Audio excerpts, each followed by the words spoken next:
অরূপ বিশ্বাস ক্রীড়ামন্ত্রীর পদ থেকে অব্যাহতি নিলেন। বেঙ্গল লিবার্টির খবরেই শিলমোহর মিলল। মমতা বন্দ্যোপাধ্যায় ভেবেছিলেন মেসিকে নিয়ে কোনোভাবে খেলা হবে যদি বলিয়ে দেওয়া যায়, তো শেষ সময়তে মদন মিত্রকে স্পোর্টস মিনিস্টারের দায়িত্ব দেওয়া হবে। মদন মিত্র ইতিমধ্যে পাবলিক ফিগার, বেশ কয়েকটা চলচ্চিত্রে তিনি দারুণ অভিনয় করেছেন। সাম্প্রতিককালে লক্ষ্মীকান্ত এক্সপ্রেস বলে একটা সিনেমা, সেই সিনেমাতে মদন মিত্র একটা গেস্ট অ্যাপিয়ারেন্স ছিল এবং সেখানেও বাংলাদেশিদের ছাড়িয়ে নিয়ে যাওয়ার জন্য তিনি লালবাজারে গিয়েছিলেন। হয়তো মদন মিত্রের ঘাড়েই ফেলে দেওয়া হবে স্পোর্টস মিনিস্টারের দায়িত্ব।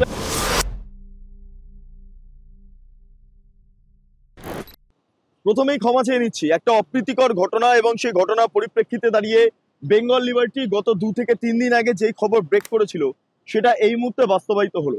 অরূপ বিশ্বাস ক্রীড়ামন্ত্রীর পদ থেকে অব্যাহতি নিলেন, অর্থাৎ পদত্যাগ করলেন এবং সেই পদত্যাগ পত্র গৃহীত হলো। রাজ্যের মুখ্যমন্ত্রী মমতা বন্দ্যোপাধ্যায় সেই পদত্যাগ পত্র গ্রহণ করলেন। এই মুহূর্তে দাঁড়িয়ে আপনাদের কাছে যেই বিষয়টা উত্থাপন করব, অরূপ বিশ্বাস একটি সাদা পাতাতে তিনি তার পদত্যাগের বিষয়টা উল্লেখ করেছেন এবং তিনি মমতা বন্দ্যোপাধ্যায়কে লিখছেন, শ্রদ্ধেয় দিদি, আমার প্রণাম নেবেন।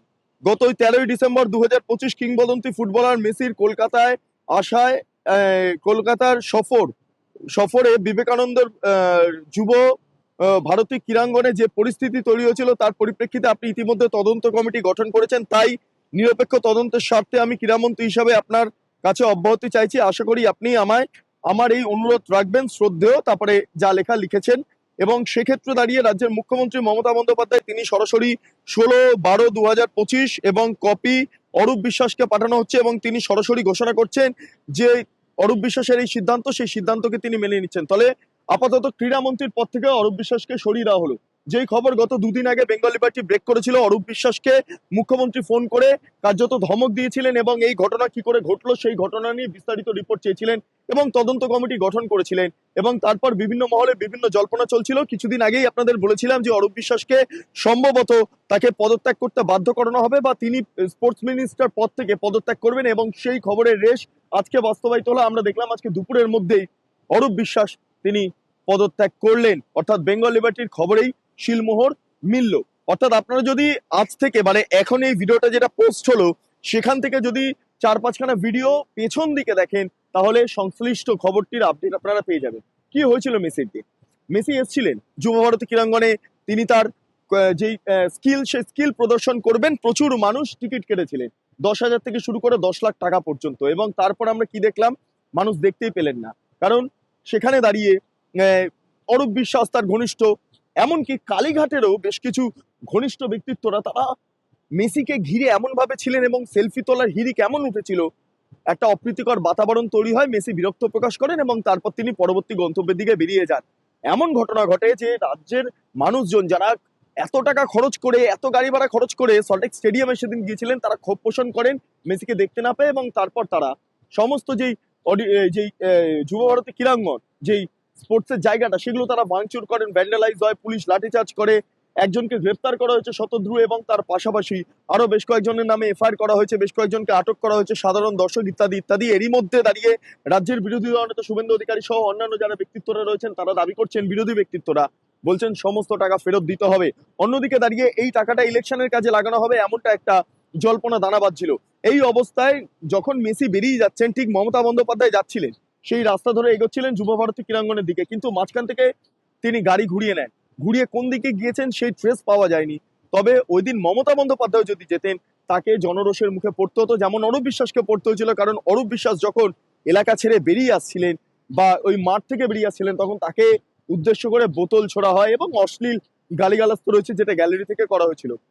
তারপর বিষয়টাকে বিজেপি তৃণমূল এইভাবে ভাঙার চেষ্টা করা হচ্ছিল বা এইভাবে একটা ন্যারেশন তৈরি করার চেষ্টা করা হচ্ছিল, কিন্তু আলটিমেট ফেলিওর কার ছিল? আলটিমেট ফেলিওর ছিল স্পোর্টস মিনিস্টারের। কারণ নেপোটিজমের জেরে মেসির একদম কাছাকাছি সাধারণ মানুষ পৌঁছাতে পারলেন না, কিন্তু মেসির কাছাকাছি পৌঁছালেন কারা? পলিটিক্যালি যারা ইনফ্লুয়েন্স, পলিটিক্যালি যারা একদম অরূপ বিশ্বাসের কাছের লোক, মুখ্যমন্ত্রীর কাছের লোক, তৃণমূলের কাছের লোক, তারা মেসির কাছে গেলেন এবং এত ধাক্কাধাক্কি হয়েছিল। মেসি না মানে ফুটবল প্লেয়ার, তো তিনি তো বিশ্বকাপ জিতে এসছেন, ফলে এই সমস্ত কিছু তিনি ধার ধারেন না। ফলে তিনি বিরক্ত প্রকাশ করলেন এবং এ দেশের অন্য রাজ্যে তিনি পাড়ি দিলেন এবং সেখানে খুব সুন্দরভাবে তিনি তার যেই স্কিল দেখানোর বিষয়টা, তাকে যে সাধারণ মানুষ দেখতে পারবেন এই বিষয়টা তিনি বাস্তবায়িত করতে পেরেছেন। কেবলমাত্র কলকাতায় করতে পারলেন না। এবং ভাবুন, গোটা ঘটনা পরিপ্রেক্ষিতে দাঁড়িয়ে আমরা যদি দেখি যতগুলো জায়গায় অর্গানাইজ হয়েছে মেসিকে আনার বিষয়টাকে, তার একমাত্র উদ্যোক্তা ছিলেন শতদ্রু, যিনি এই মুহূর্তে জেলে রয়েছেন। এবং অনেকে সাংবাদিকরা তাকে প্রশ্ন করছেন, আপনাকে কি ফাঁসিয়ে দেওয়া হলো? তিনি মুখে একদম সেই রুমাল বাঁধা অবস্থাতে যেন কোনো আসামিকে নিয়ে যাচ্ছে, এই অবস্থায় একদম কোর্ট থেকে থানা, থানা থেকে কোর্ট, কোর্ট থেকে জেল, এই করছে। এই হচ্ছে অবস্থা। এবং এই আবহে দাঁড়িয়ে আমি কয়েকদিন আগেই বলেছিলাম, বা বেঙ্গল লিবার্টি ঘোষণা করেছিল যে অরূপ বিশ্বাসকে মমতা বন্দ্যোপাধ্যায় ফোন করেছিলেন এই কারণে, কারণ মমতা বন্দ্যোপাধ্যায় কোথাও গিয়ে একটা ক্ষোভ পোষণ করলেন এই অবস্থায়। কারণ মমতা বন্দ্যোপাধ্যায় ভেবেছিলেন মেসিকে নিয়ে কোনোভাবে খেলা হবে যদি বলিয়ে দেওয়া যায়। হ্যাঁ, খেলা হবে যদি বলিয়ে নেওয়া যেত মেসিকে, তাহলে এই রাজ্যে এসআইআর পর্বে দাঁড়িয়েও ভোটের বৈতরণী পার করা সহজ হয়ে উঠতো মমতা বন্দ্যোপাধ্যায়ের কাছে। কিন্তু সেই আশা তো আর পূর্ণ হলো না। তার জন্য দায়কে অরূপ বিশ্বাস এবং তার অনুগামীরা যেভাবে মেসিকে ঘিরেছিলেন। ফলে মমতা বন্দ্যোপাধ্যায়ের কোথাও গিয়ে মনে লেগেছে, এবং তার পরিপ্রেক্ষিতে মমতা বন্দ্যোপাধ্যায় অরূপ বিশ্বাসকে ফোন করেছিলেন। ফোন করে একদম সোজা বললেন, আপনার জন্য আজকে এই গোটা যে কর্মকাণ্ড সেটা সম্পন্ন হলো না, রাজ্যের মানুষ ক্ষুব্ধ হয়ে গেলেন, তাহলে এই মুহূর্তে আপনাকে পদত্যাগ করতে হবে। এটা একটা চাপ ছিল। আমরা সূত্র মারফত হর্স মুখ অর্থাৎ ঘোড়ার মুখ থেকে আমরা সেই খবর পাচ্ছি। আলটিমেটলি কি হলো, যেটা ভবিষ্যৎবাণী বেঙ্গল লিবার্টি করেছিল তা আজকে বাস্তবায়িত হলো। অরূপ বিশ্বাস মন্ত্রিত্বের পদ থেকে পদত্যাগ করলেন। এই মুহূর্তে বিদ্যুৎ মন্ত্রী এবং যুব কল্যাণ মন্ত্রী হিসেবে অরূপ বিশ্বাস ডেফিনেটলি রয়েছেন, কিন্তু স্পোর্টস মিনিস্টার হিসেবে আপাতত নয়।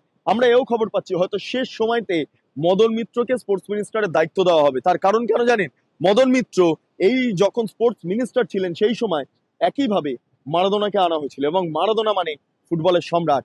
এবং ফুটবলের সম্রাট যখন এ রাজ্যে এসছেন, আপনার মনে থাকবে একবার বাম আমলে এসেছিলেন এবং তৃণমূল আমলে এসেছিলেন মারাদোনা। বাম আমলে এনেছিলেন শ্রমিক লাহিড়ী, এবং তার পাশাপাশি তৃণমূল আমলে যখন আনলেন সেই সময় দাঁড়িয়ে মদন মিত্র এবং সুজিত বসুর এলাকাতে সেই সময় মারাদোনা গিয়েছিলেন। অর্থাৎ সেই সময় না সাকসেসফুল ভাবে মারাদোনাকে আনা সম্ভব হয়েছিল তৃণমূল আমলে, যেমন সিপিএম আমলেও সুভাষ চক্রবর্তীর আমলে আনা সম্ভব হয়। ফলে সবটা মিলিয়ে মদন মিত্রর বেশ একটা রেপুটেশন ভালো হয় স্পোর্টস মিনিস্টার হিসাবে। হ্যাঁ, দীর্ঘদিন ধরে মদন মিত্র কোনো মন্ত্রিত্বের পদে নেই, তিনি পরিবহন মন্ত্রীও ছিলেন, কিন্তু বিভিন্ন দুর্নীতির অভিযোগ সামনে আসার জেরে, তার জেল যাত্রার জেরে তাকে একটা কোথাও সাইড করা হয়েছিল। কিন্তু মমতা বন্দ্যোপাধ্যায় চাইছেন 2026-এর আগে আবার মদন মিত্রকে একদম ফ্রন্ট ফুটে এনে একদম খেলা হবে বলিয়ে নিয়ে যদি একটা মানুষের কাছে ভালো বার্তা তুলে ধরা যায়। কারণ মদন মিত্র ইতিমধ্যে পাবলিক ফিগার, বেশ কয়েকটা চলচ্চিত্রে তিনি দারুণ অভিনয় করেছেন।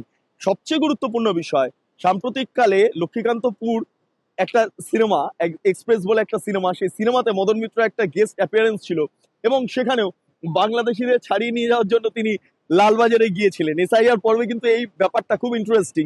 যাই হোক, তো মদন মিত্রের যে ইম্পর্টেন্সটা সেটা হয়তো মমতা বন্দ্যোপাধ্যায় বুঝছেন বা তৃণমূল কংগ্রেস বুঝছে। সেই জন্য কামারহাটির বিধায়ককে ইতিমধ্যে স্পোর্টস মিনিস্টার করার একটা পরিকল্পনা বা চিন্তা ভাবনা তৃণমূলের অভ্যন্তরে দানা বাঁধতে শুরু করেছে। এবং তারই পরিপ্রেক্ষিতে দাঁড়িয়ে এই আসন্ন কয়েকদিন বাদে আমরা দেখতে পারবো নবান্নে অথবা বিধানসভা অধিবেশন চলাকালীন একটা মন্ত্রিসভার বৈঠক হবে, এবং সেই বৈঠকেই আর কয়েকদিনের জন্য হয়তো মদন মিত্রের ঘাড়েই ফেলে দেওয়া হবে স্পোর্টস মিনিস্টারের দায়িত্ব, এমনটা আমরা মন্ত্রিসভা সূত্রে জানতে পাচ্ছি।